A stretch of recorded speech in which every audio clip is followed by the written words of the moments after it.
Well, hey there, YouTube friends. Welcome back to Michelle's Garden. I'm in the kitchen today. It's a beautiful sunny day outside here in Western North Carolina. We're around 52 degrees. We're going to be up to like 65. Our weather is so up and down. We've had some mornings that have been in the 20s for, I don't know, like 4 or 5 days. The garden looks pitiful. It's really heartbreaking.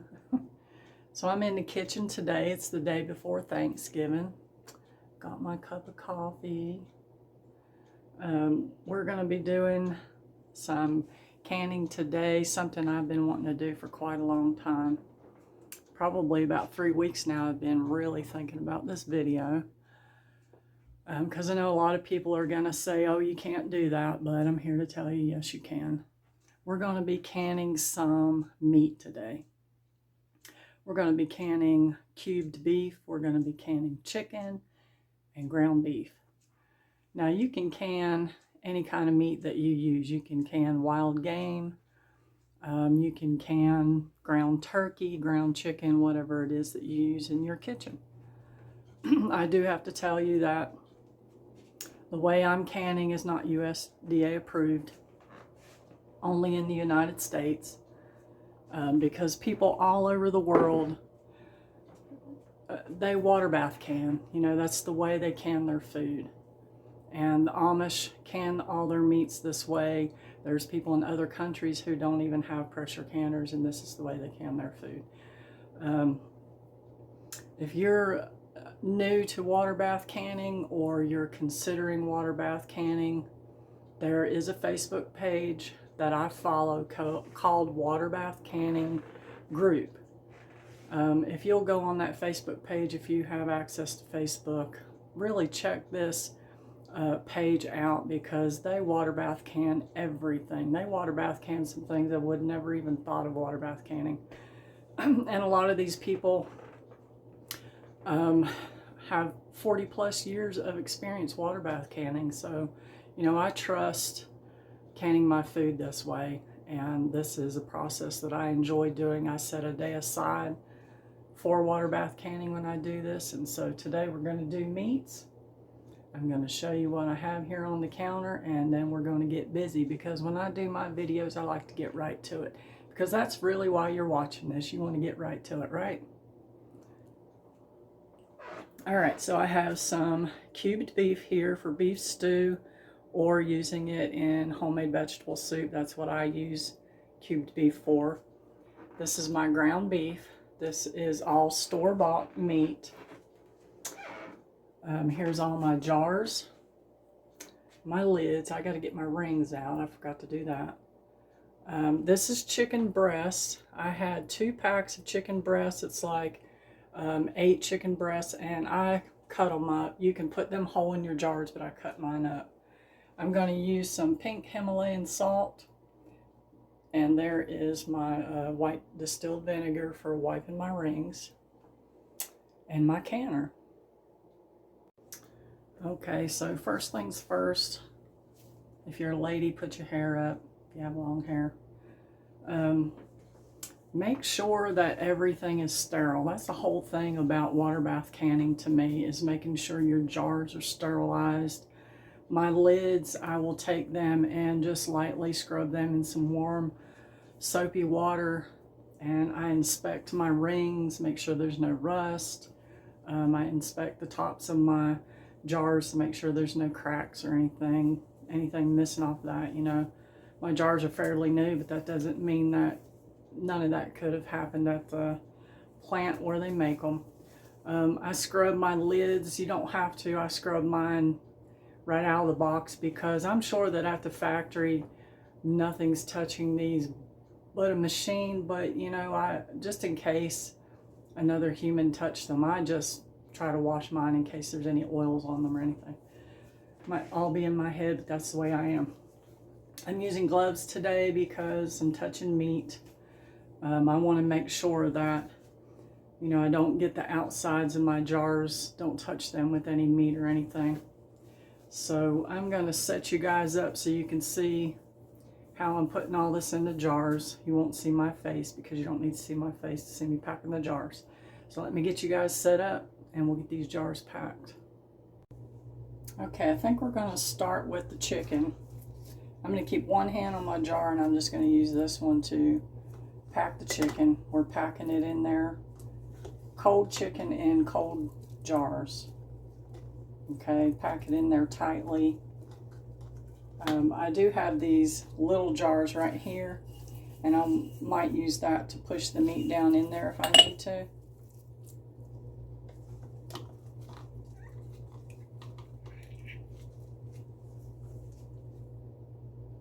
I think I'm going to do 2 jars of each. I think that's packed in there pretty good.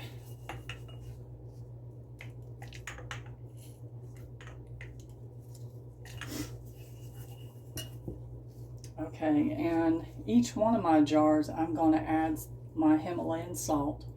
If you don't have to put that in there, that's just something that I'm going to use in mine. You can actually put anything you want to in your meat, like your beef. You can add spices. You can put onions, peppers. Yeah, really anything that you want to. Just making sure it's packed in there really good. Okay, that's it with the chicken. I'm going to pack everything, and then we're going to put the lids on.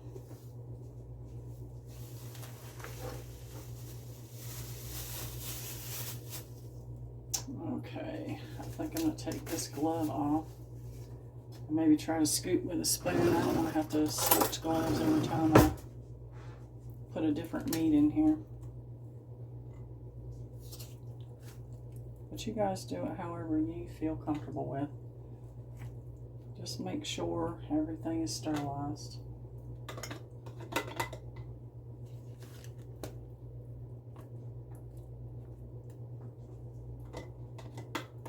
I wasn't quite sure how much all of this would yield. I think the cube steak is like a pound. Each pack is a pound. And the more fat that is on your meat, the more juice it's going to make. Because I know you're probably wondering if you're going to put water in this or anything like that. And the answer is no, you're not.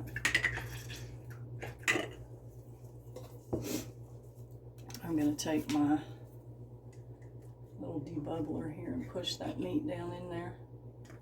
I want to make sure it gets down in every little crevice. I'll lay that on a piece of plastic. Okay, push that down some more. Sounds pretty gross, don't it? Alright. Now, if I have any leftover of this meat, I don't know that I'll cook 2 batches today. If I have any left over, I will just cook the meat separately and put it in the fridge because I'll probably use it in recipes.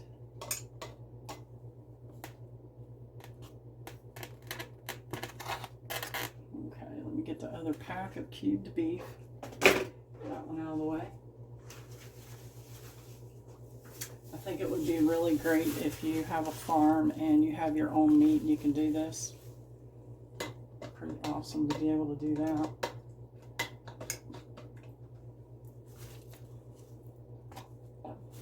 Excuse me. Drinking coffee and burping a little bit.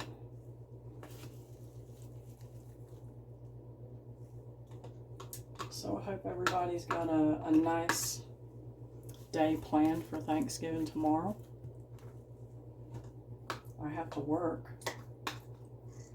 I work for a food distribution center, and we work on the holidays. We're closed on Christmas, but we always work on Thanksgiving. Gotta keep those grocery stores stocked up. That's what our company does. Ships groceries to grocery stores all up and down the East Coast.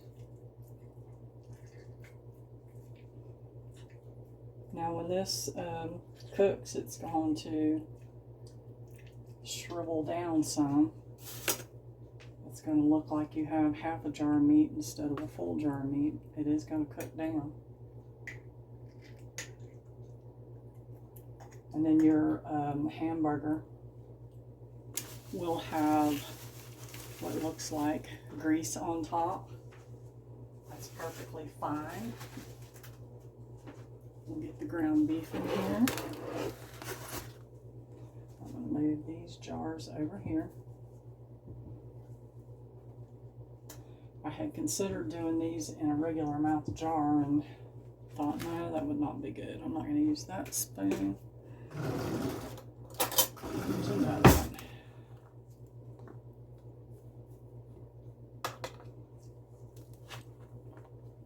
So this week, when we had cold temperatures and I went up to the garden, I've always been told that cabbage, kale, stuff like that can withstand cold. I've seen cabbage growing in snow before. I had cabbage this time last year that was growing, and I gave it to friends around Christmas time. So I was disappointed to see that my cabbage looked wilted. It looked like it had been frostbit or something. I've never seen cabbage look like that. Okay, I'm going to use this one because I used it on beef.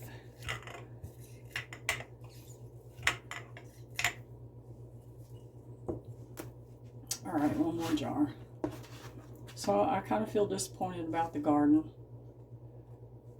I'm not sure what to do. What I did do is go through and I clipped off the dead leaves off the cabbage. The center part still looks green, so I'm going to wait and see if it bounces back. The onions are doing good. The carrots are doing good. But the broccoli, cabbage, cauliflower, and the greens, they did not do good. But that's okay. I have a plan B for the garden. And I will just keep pushing forward. Find plenty to do for the winter, even though I don't have a whole lot in the garden. There's still plenty to do outside. Okay, guys, I just about have this packed to where I want it.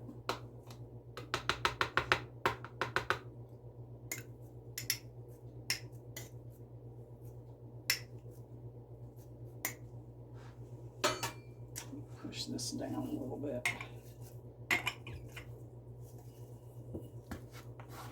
Try to pack just a little bit more in there. So I had 2 pounds of ground beef, 2 pounds of cubed beef, and the chicken breast, I'm not sure how many pounds that was. It was just a pack that had 4 breasts in each. I still have plenty of chicken left.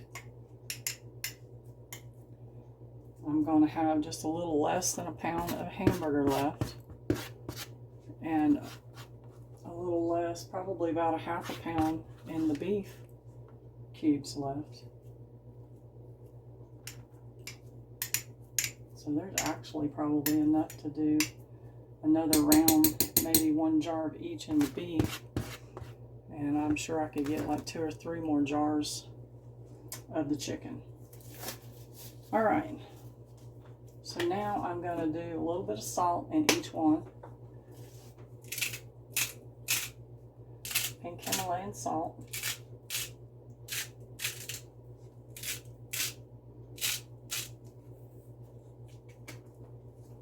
I'm going to do my white vinegar, wiping off all my rims.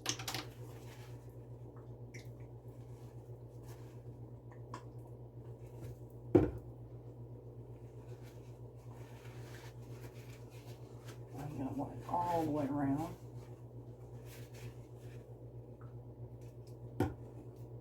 Each one of these.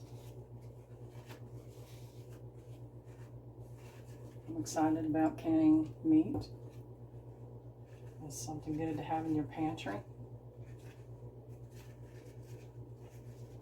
You know, I went to buy meat to do this video about a week ago, and my grocery store was so low on meats.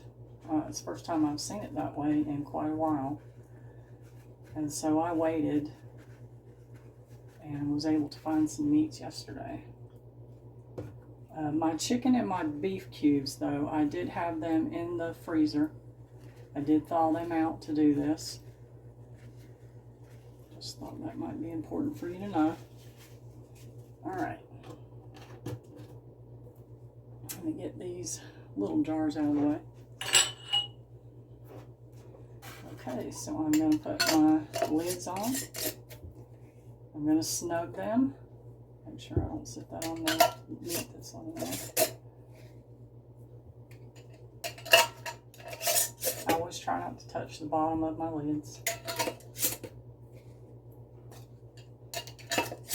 I am filming this with my phone, and it'll look like I'm putting the lids on backwards, but I'm not.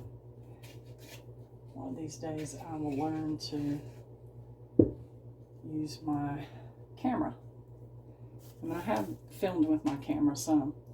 Alright, so I'm going to put these in the canner and do a little bit of explaining, because I know you're probably wondering why the canner's not on, why it's not boiling. We'll get into that right here in a minute. So get all your jars in the canner.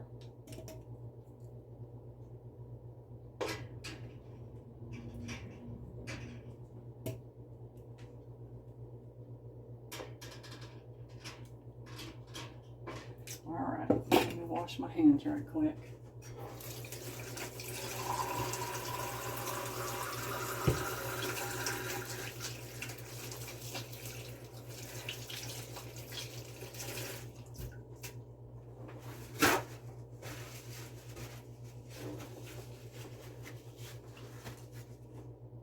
Okay, guys, let me turn this around so you can see the canner. There's all your jars in the canner. Everything's cold. It's not like the water is not ice cold. It's just, you know, cold out of the faucet. Your meat's cold. Your jars are cold. You do everything cold. We're going to drop this down in the water.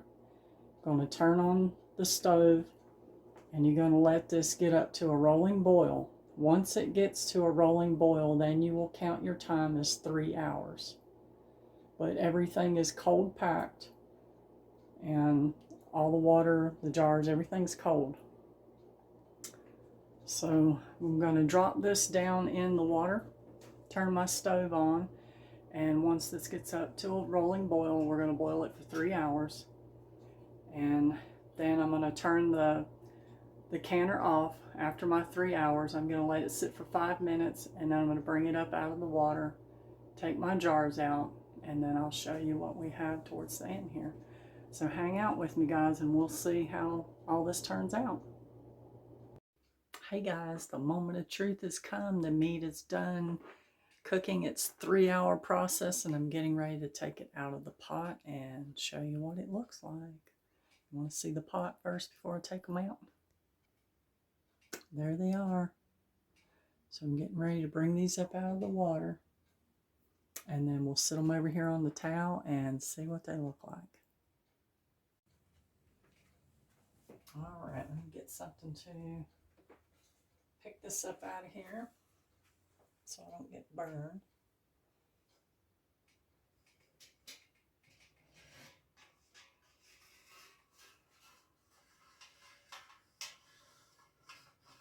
Pull it up out of here slowly. Ooh, one's already popped. How about that? Wow.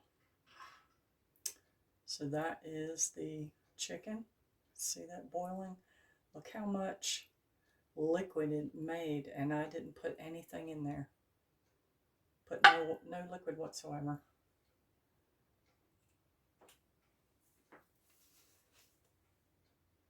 There's two that popped.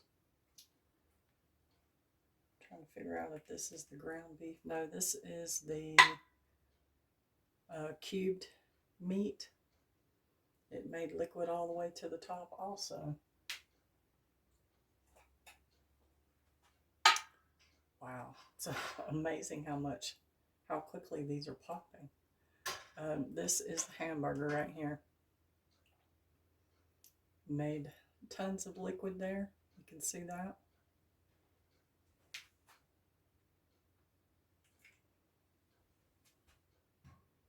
Get the other chicken out. Wow.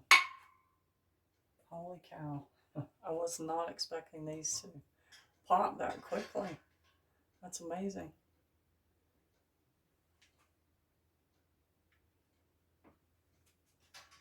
Okay, I'm going to give you an up close view of these as soon as I get them put down here. So you can see them bubbling. Turn you guys around. And there it is, guys. Chicken, cubed beef, and hamburger. You can see it bubbling inside. You can see that it made juice all the way up to just under the lid there. Didn't have to add no water to it. Looks great. I hope this is very helpful to you if you're interested in canning meats. That Facebook page I was telling you about is called Water Bath Canning Recipes for Everyone. No pressure canning allowed. That's the title of the group. And I hope that you will check it out and you will learn how to water bath many other things. But I hope you enjoyed this video today on canning meats, and I hope you give it a try and add some meats to your pantry. So hope you all have a wonderful Thanksgiving, and I thank you for joining me today, and I'll see you next time at Michelle's Garden.